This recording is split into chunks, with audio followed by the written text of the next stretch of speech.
Thank you, listeners. It is time for our radio show, Elko Live, as we do on Tuesday. This is the day we set aside for an update in the city of Elko news. And so pleased to have a couple of dedicated professionals side by side on behalf of the city. It's our city manager, Jan Baum, and she's brought with her today our City of Elko Parks and Recreation Superintendent or Director, James Wiley. They both work. They both work. So, James, thank you so much for being. I can always promote you. We can, yeah. Sure. Jan, thank you for bringing James today and going over the agenda in advance of today's meeting. Yes, thank you for having me. Today is City Council at 4 o'clock at City Hall, and always you can join the meeting via GoToMeeting or just watch live at live stream. So anyway, yeah. City has a brand new website, which is nice. It's new and improved, and it looks like our city clerk, Kelly Woldridge, and her crew maybe get a lot of credit for that, right? Absolutely. Kelly really worked very hard on this project, and she did an amazing job. And I do want to mention, if anybody has trouble getting to the website, type in elkocity.com and it will come up. I believe she mentioned to us this morning that there might be some issues with Google. And so anyway, type in your browser, elkocity.com, and that you might even have to clear some of your cache. But anyway, we're trying to fix that. But in the meantime, elkocity.com is the way to get to our new website. Yeah, it's great, easy to use, and has all the necessary information right there up front and center. And that brings us to, speaking of new on this council agenda at 4 o'clock today, Jan, employee introductions. And we have some new firefighters and equipment operators. That's pretty exciting. It's good to fill those jobs. It's exciting. It's exciting to have both Tristan Fordine and Sebastian Velez join the firefighters, and we're a little short at the fire station right now, so it's great to have them on board and in their training. And then Jason Beer and James Polly. So James Polly is not a new employee. He's been promoted to lead equipment operator, and so we want to celebrate him as well. That's great news. So that'll be on top of the agenda when the board meets in regular session. Mm-hmm. As Jan was saying, you can meet in person or online there. And then looking over, there's just great stuff to talk about that the city is moving forward on. But on the agenda today, we wanted to make sure we mention some acceptance of Ruby Mountain Peaks subdivision. People are always interested to know when there's new housing being constructed. Absolutely. There's a few subdivisions on the agenda today that either we're accepting them or that there are some improvements. And so, yes, you're right. We're starting first with, I'm sorry, I'm on the wrong page, but Ruby Mountain Peaks subdivision. And then there's also some talk about Cedar. Let's see, there's Bergeron Village. Yeah, Bergeron Village. That's a new, very large subdivision on the east side of town over by, I want to say off of Jennings. And so the way that works is there's some oversized water and sewer lines on the subdivision, and the city helps reimburse the developer for the oversized water and sewer lines, because obviously those benefit the city as a whole as well. So that's an exciting subdivision, and we're in full support of that for sure. It's within city limits, but is it on larger lots? Is that why the oversized service? I can't recall. So I think the oversized service is due to the number of residents that will be serviced at that subdivision, but I do believe that it's a little, I can't remember if it's low density or mid density housing there, so the lots are a little bit bigger. But obviously it's going to house quite a few residents, and so we'll have the larger diameter water and sewer lines there. Okay, so looking forward to developing, this is the time of year when people usually get all this stuff lined out so they can just start their projects as soon as the weather permits, if they're not already going. Yes, absolutely. Yes, the Bergeron, there's a lot of dirt work that's been going on off of Jennings, and it's an exciting development. And then I do want to mention, while we're talking about developing, I just want to mention that the hospital second source water project is coming to finalization, and that's an exciting project that is over obviously by the hospital, and Currently, the hospital, we only have one water line for the hospital, and so if that goes down, the hospital is out of water. And so this is very needed for our community, and we're excited to get that project finalized. We're hoping to have it final by the end of the year, if not right at the beginning. I know Jan and I were both at Government Affairs Committee sponsored by the Chamber yesterday, and Steve Burrows was there from NNRH, and he talked about them getting the green light on the third floor project at the hospital. That's really good news. That is exciting, yes. It's another mental health facility, service, I would say, maybe for our residents, and we really need it. And it's a service that Nevada Health Center and Vitality Center, it's a different service, so it complements them very well, and we can use all of those health services in our area. Yeah, certainly. It's going to be an inpatient facility on that third floor, behavioral health. They're hiring or have hired, awaiting arrival of a psychiatrist, looking for the facility to be open in October of 2024. So yes, I think our community will really benefit by that. Right now in the hospital, takes in patients that need behavioral health services. They need to be transported out of our community, and so this service is definitely needed, and we're excited that the hospital is going forward with that project. yeah, and it's great that the city is able to accommodate any kind of growth in that vicinity. That second water source will benefit other projects, I'm sure, going forward. Yes, I think that'll be a secondary benefit of the water line project that went in there, and people can see on the left side of Lamoille Highway as you're headed out to Spring Creek. You can see how the water line has extended out past on the left side of the highway. So I was going to say the name of the road, but the name of the road changed, so I don't want to mess that up. But anyway, it's a great project, and it should also help with development on that side and water pressures on that side of the highway. So we can see a lot of growth, a lot of things happening, and we're fortunate in that our city, even the council previous to this one, other people who had the vision to help plan, we are starting to see growth pushing into some of these areas where it was anticipated it would happen. Absolutely. And the second project that we're excited to start, and a lot of this is funded with ARPA dollars, and so the second project that is starting and we're really excited about is the Cattle Drive project and Exit 298. And so the sewer portion is being paid for by the city. That is funded by the sewer department, but the water portion on Cattle Drive, which is actually kicked off just yesterday, will be funded with ARPA funds. And so we're excited to get that going as well. Exit 298 will be a great place for industrial development and commercial, so we're excited for that.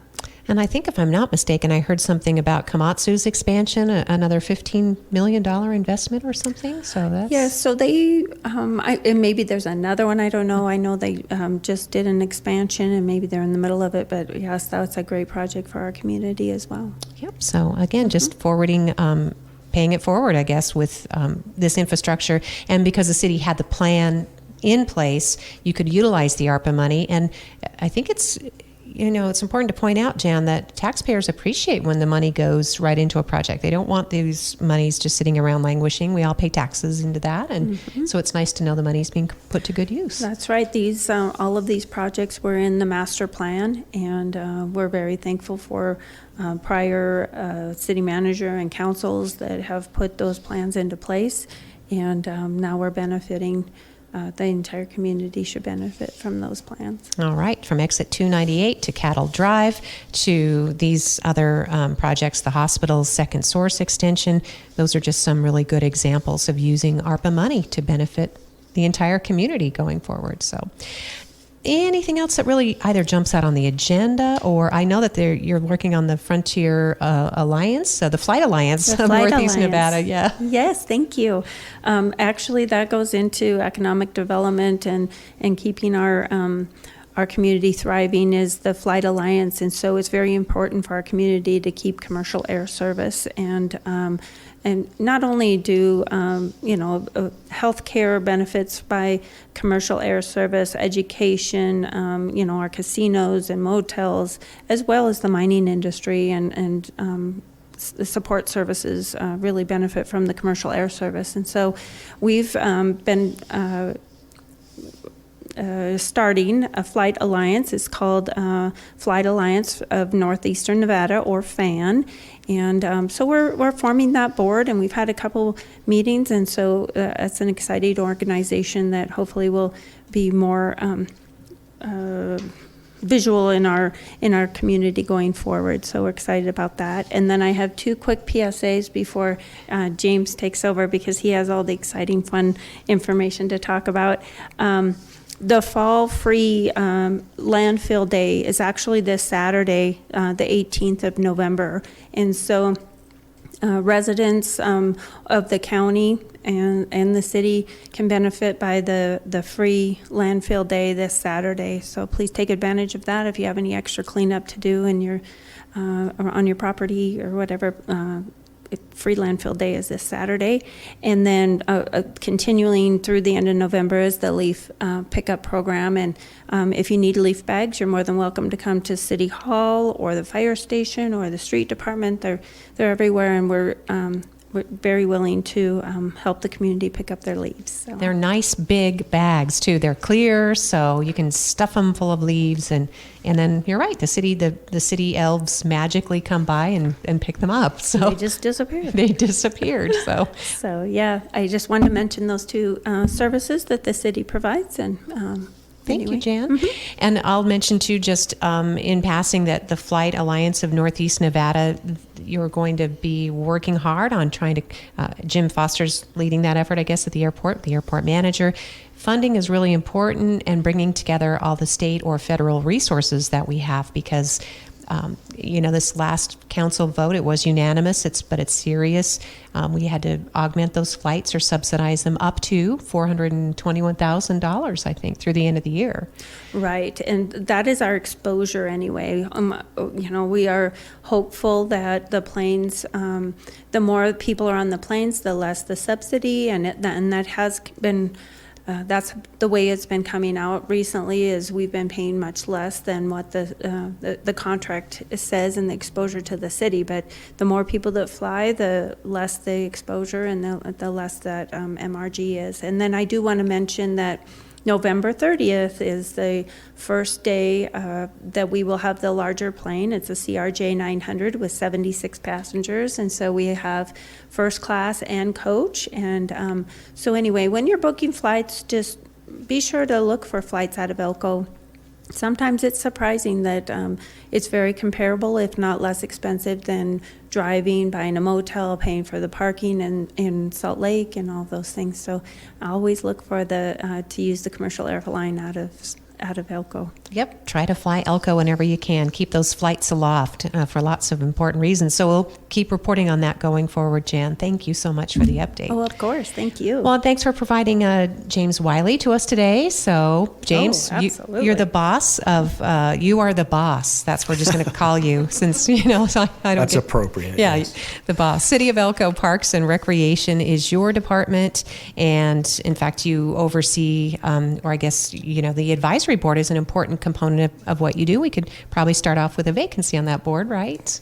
Yeah, we've had a vacancy for a few months, and we've done a little bit of advertising recently. We haven't had anybody really sign up or inquire about it, so we're going to continue to push that. But if anybody's out in the community that wants to serve for a good purpose and learn about Parks and Rec and contribute to things we do in Parks and Recreation, that would be a great spot for them. We just need a letter of interest sent into the clerk's office, addressed to Kelly Wooldridge, and maybe state why you want to serve and maybe a little bit about what you hope to do on the board. And we meet quarterly, so it's not a huge demand, but we discuss lots of things. Probably in January is our biggest meeting, where we get together and we look at the budget that we have, and we try and prioritize a ton of different projects based upon the resources that we have, and that's how we get things done. And so we do rely heavily on those citizens that want to help serve, and we take their input seriously, and it's a good way to be involved in the community. Well, James, thanks. It's a great board, wonderful representatives from various different interests. It's interesting to note that you can be a resident of Elko County. Yes, so the Parks and Recreation Board is open to county residents. We have neighboring communities that are out in the county that utilize a lot of the services that we have here in the city of Elko, and their input is important as well. All right. So, resident of the community, the county, willingness to serve for 4 years, to conduct business under rules of procedures of the Nevada Open Meeting Law, and to work cooperatively with others, right? That's kind of like kindergarten. You know? Yeah, pretty much, yeah. Yeah. Let's go back to the basics there. Exactly. So if you are interested, again, helping develop parks, trails, open spaces, it's really cool because the big project, I know I get updates as often as I can from Julie Gabrielson or Caleb McAdoo working on that urban fishery, right, James? Yeah, and Scott Wilkinson is a little bit more involved in the specific detail and meetings with NDOW, but I do know that they acquired just right off of 12th Street some property there. It has a little pond there. Most people see it every day they go by there. It's been used as an ice skating pond recently, but that will be the first step in the urban fishery there. We're working with NDOW on how we're going to develop that, and then ultimately how we're going to maintain that and sustain that. And the city will be partnering with NDOW in that. I also believe that they are looking to expand it further east along the Humboldt River, and with some possible property acquisitions there, so that it'll be a little bit bigger than just that one little pond, hopefully.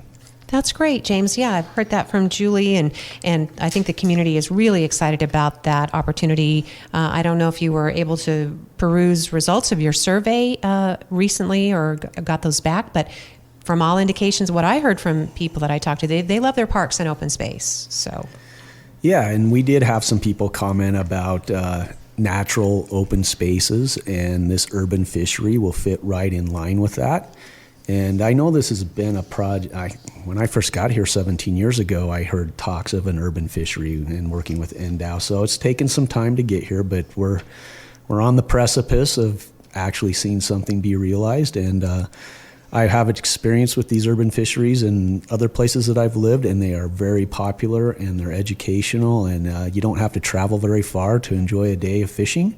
And they're just really nice, and I believe this will be a great asset for the community. I know. Joe Doucette and others were really excited, as you said, working on it for numerous years, a place where they sort of envisioned the kids could ride their bicycles if they want to and go fishing in a little fishing hole, and it could even grow from there. So, yeah. Thanks, James. Yeah. And thanks again to Scott Wilkinson for working on that. So there's some really cool new events and activities that I know you wanted to help get off the ground or promote. Yeah, so we've got we're coming into the winter time, and we've got some winter recreation opportunities as long as we get some snow. It's a little dry right now. I'm reading a lot that we have a really good chance of some snow coming. So hopefully we get some snow here soon and people get more excited about it. But we have opened registration for our junior ski and board lessons. We do beginner classes and we do intermediate classes. You can go onto our website and you can register for those, or you can call our office and we'll assist you with that signing up. Our office number is 777-7260, and we can help you out with that. You can also do it online. You just got to go to the City of Elko's website, cityofelko.com. I found a neat little trick today. I just type in City of Elko, and it brings up a selection, and I didn't have to clear my browsing history or anything, and it went right to the website. So that's a pretty clean way of getting there.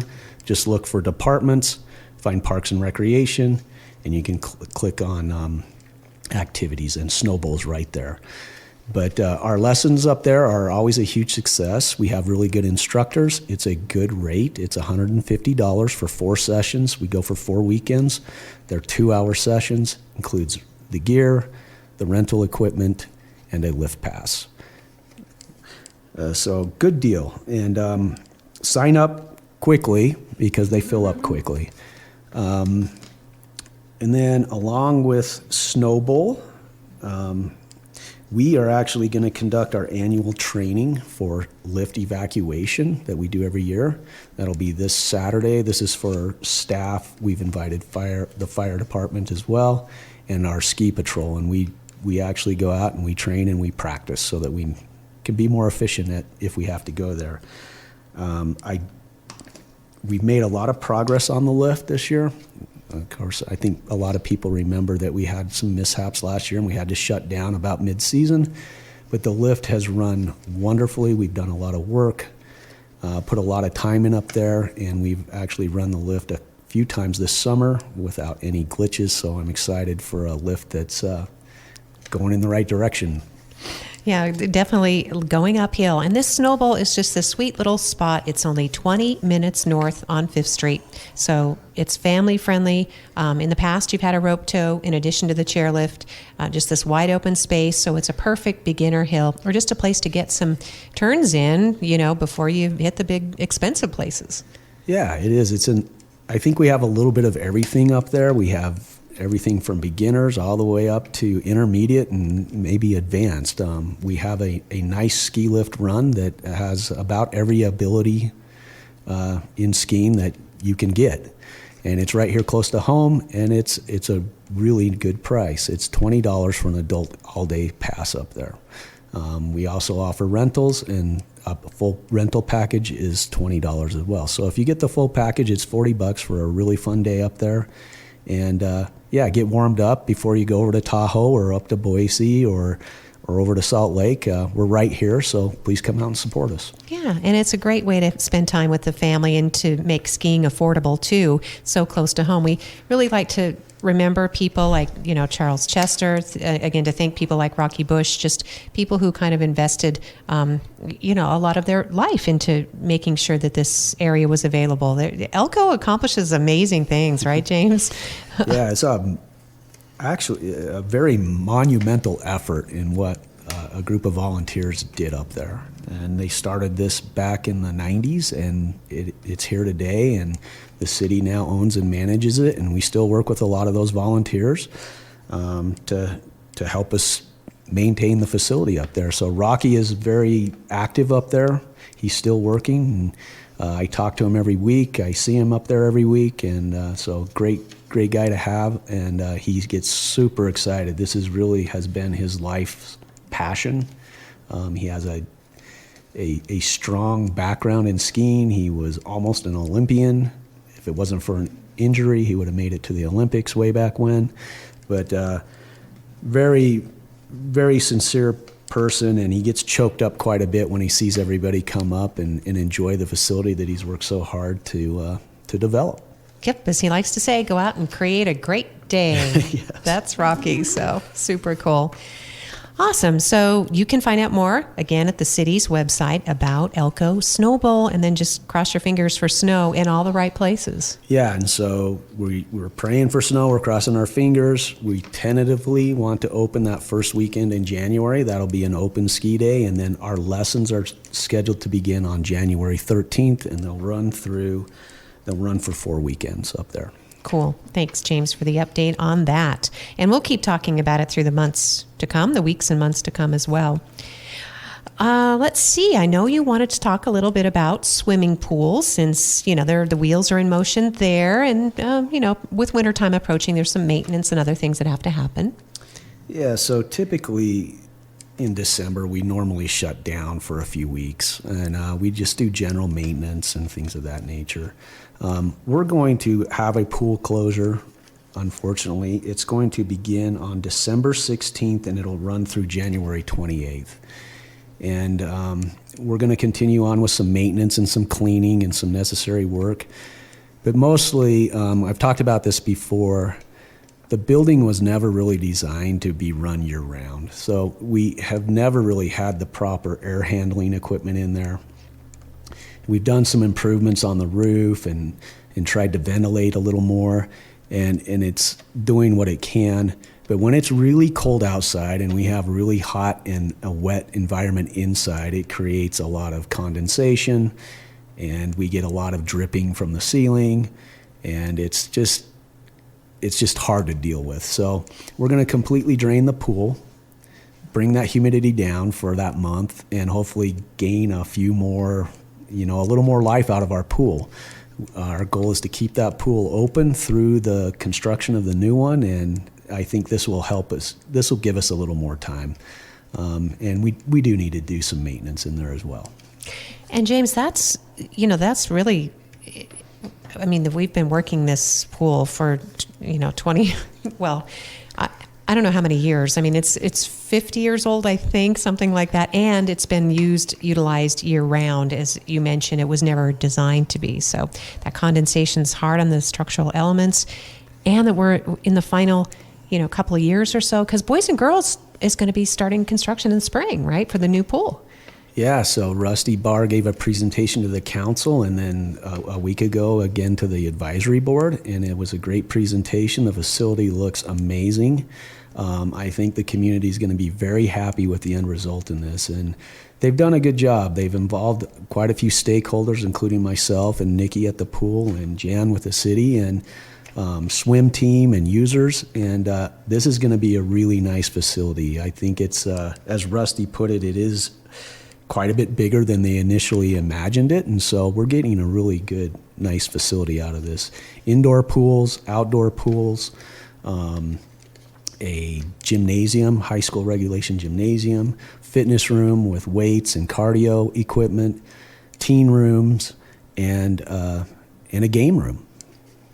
It's an aquatics and recreation center adjoined, all on the same existing property.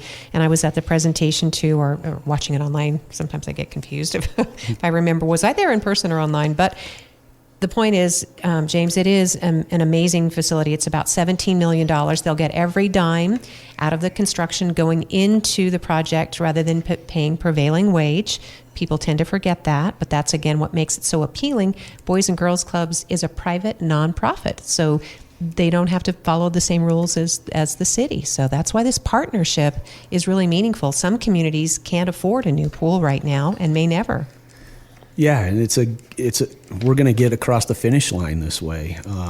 We have talked and planned and conceptualized a pool and rec center for a number of years, and 20. the price tag is out of control. If the city was just to do it by themselves. I know that over in Reno, they're looking at a new pool.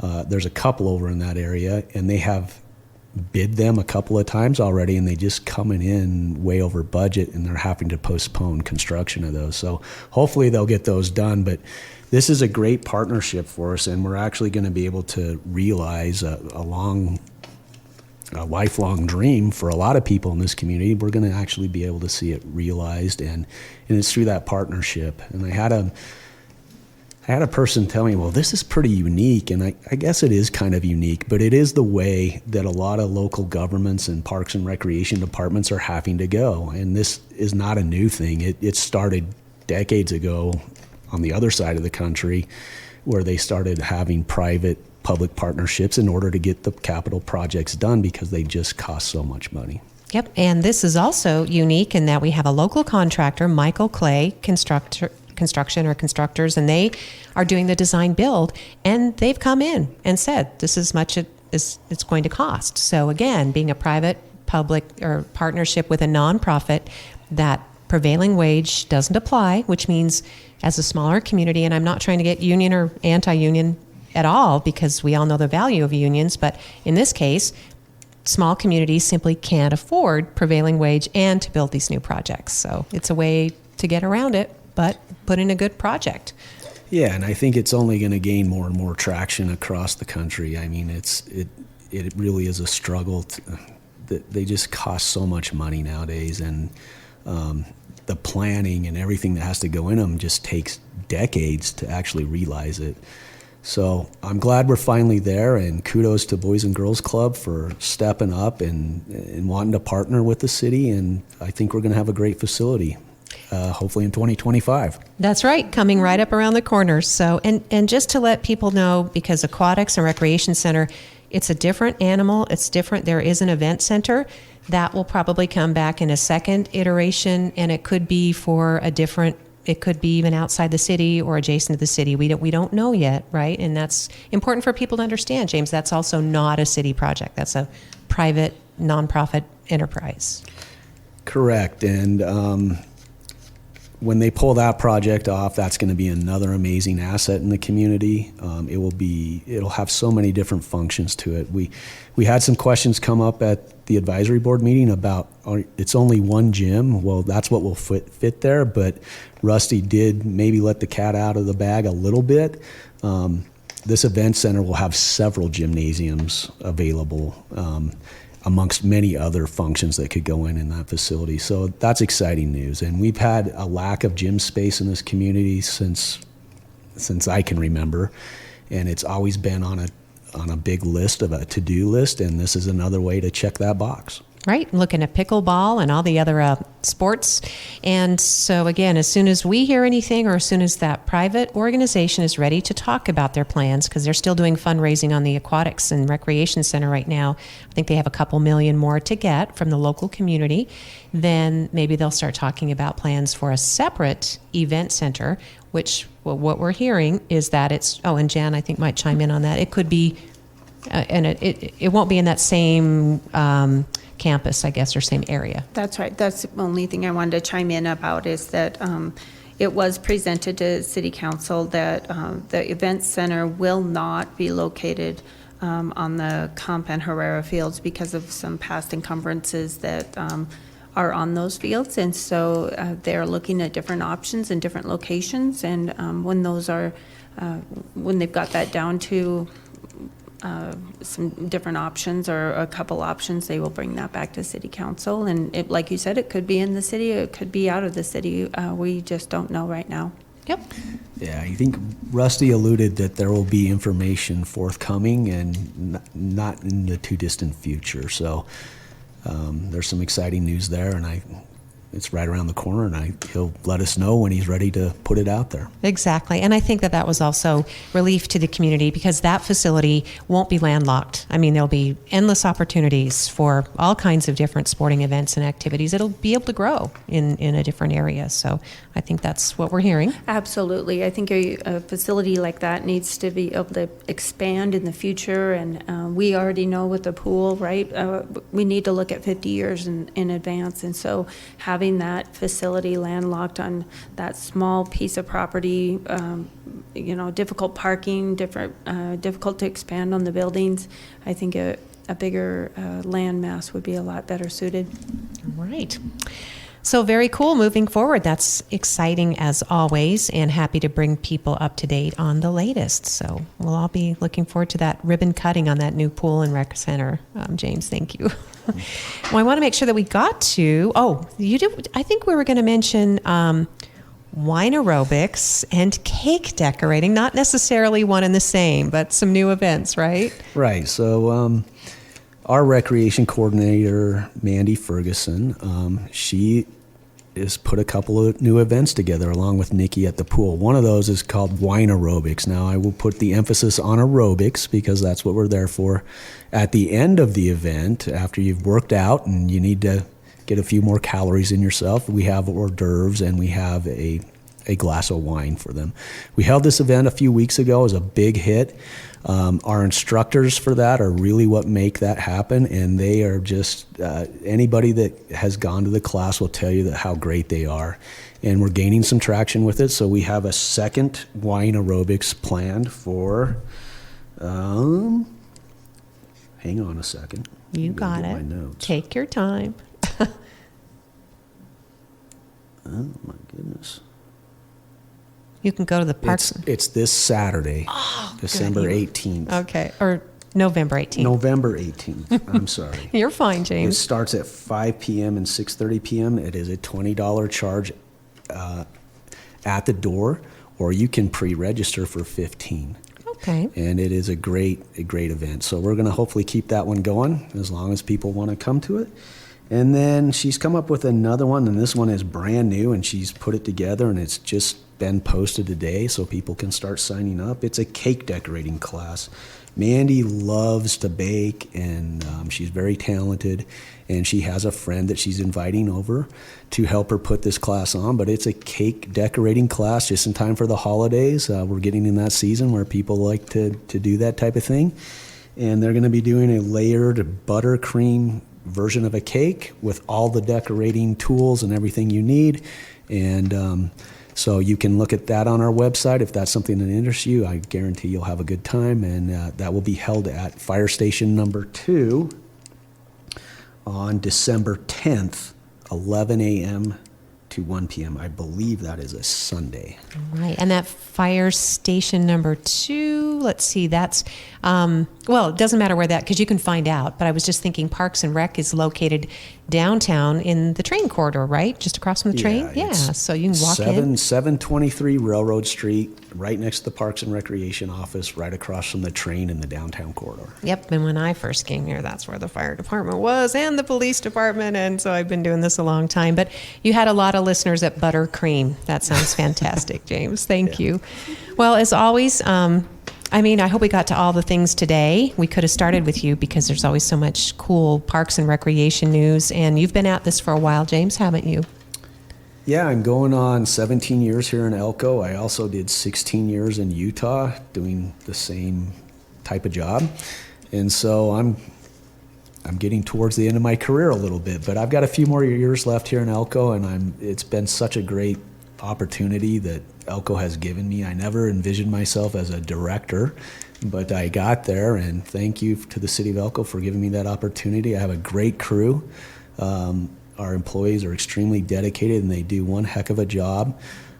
It's a difficult job, but it is a great environment to work in, and I think Elko has seen quite a bit of progress and more progress to come.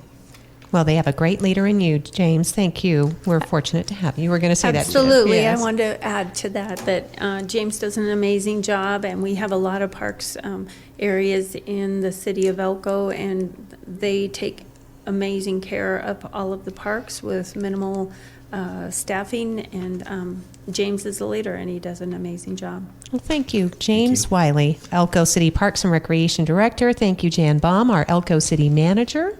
And we got a lot of stuff in today. Thank you. I think we're done for now. Thank you, listeners, for joining us for our Elko Live radio show here on KELK. Every Tuesday we dedicate to Elko City news and issues, and we appreciate you listening.